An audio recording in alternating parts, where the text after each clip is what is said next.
Welcome to The Explainer. Today, we're jumping right into this really powerful story of resilience, and it's coming from one of the most climate-vulnerable places on the planet.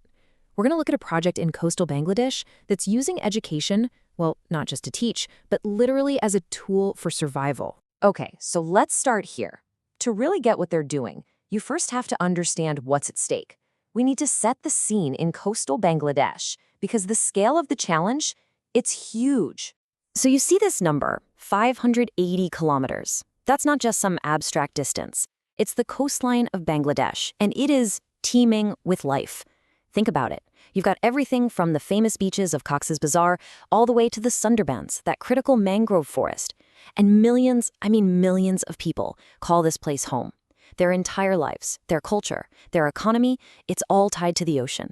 And that home, wow, it is right on the front lines of climate change. We're talking about sea levels rising and literally threatening to swallow up the land. You've got cyclones and storm surges getting stronger and stronger. And all of this just hammers the very basics of life: their farms, their roads, their homes.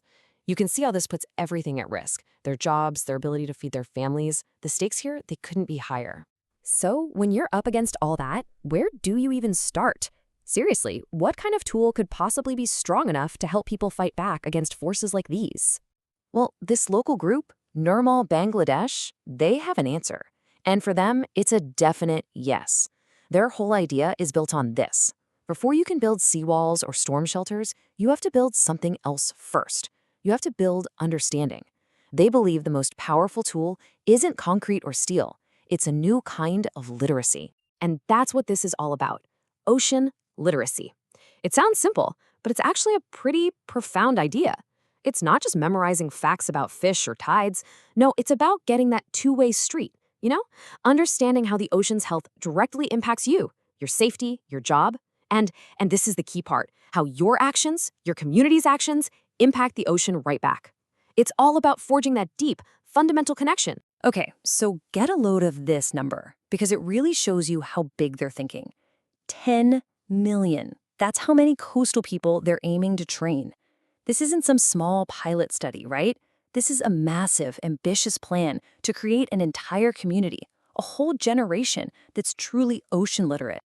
So a big number like 10 million is one thing, but how do you actually do it? How do you make this idea of ocean literacy real for that many people? Let's dig into the nitty-gritty of their plan, what they're doing on the ground. Okay, so they have this really smart step-by-step approach. It all starts with the basics: research and planning. Then, and this is important, they select who to train, really focusing on women, young people, and students. From there, it's a mix of everything: workshops, seminars, but also getting their hands dirty with field training. And finally, they wrap it all up with reporting and getting the word out to everyone. It's a whole package designed to make this knowledge stick. And if you look at their main goals, you see it's not just about lecturing people. That's the key. Yeah, of course they want to create awareness, but look at the next step. Get youth and women to share that knowledge. It's about empowering people to be the leaders in their own communities, to build this resilient network from the inside out. It's brilliant. Okay, so that's the plan. But is it working? Well, yeah. Even though this is a long-term thing, we're already seeing some real, tangible results. It's not just theory. They're making a real impact right now. And you gotta excuse the pun here, but they are already making some serious waves. The first phase of this project has already notched up some really impressive wins. Let's just look at a couple of quick examples. So for starters, they've trained 40 young researchers and professionals. Now that might not sound like a huge number, but think about what that means. They are literally building a new generation of local experts who know how to collect scientific data, who understand the climate science.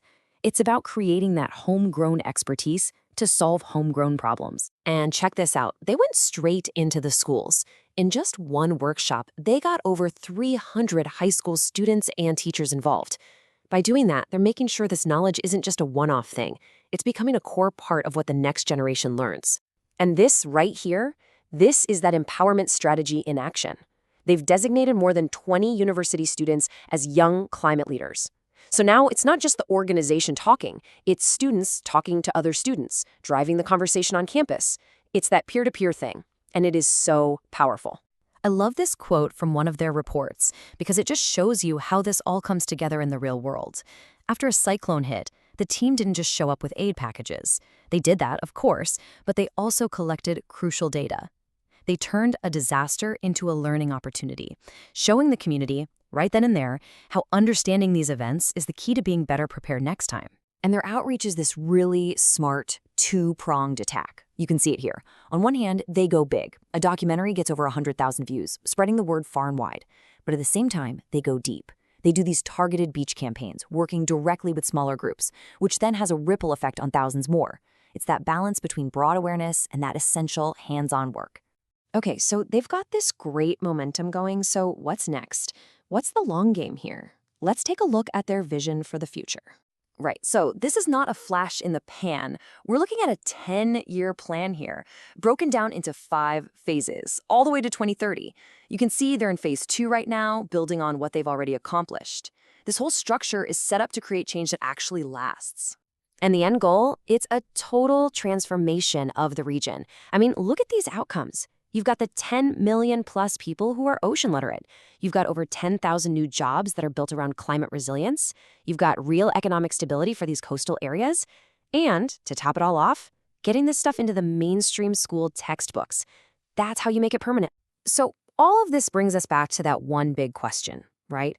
Can literacy, just knowing and understanding stuff, really change a whole nation's relationship with its ocean? When you're facing these huge environmental threats, can something that seems so simple, so basic, actually be the most powerful tool you have? Looking at the work of Nirmol Bangladesh, you kind of have to think, yeah, the answer might just be a resounding and very hopeful yes.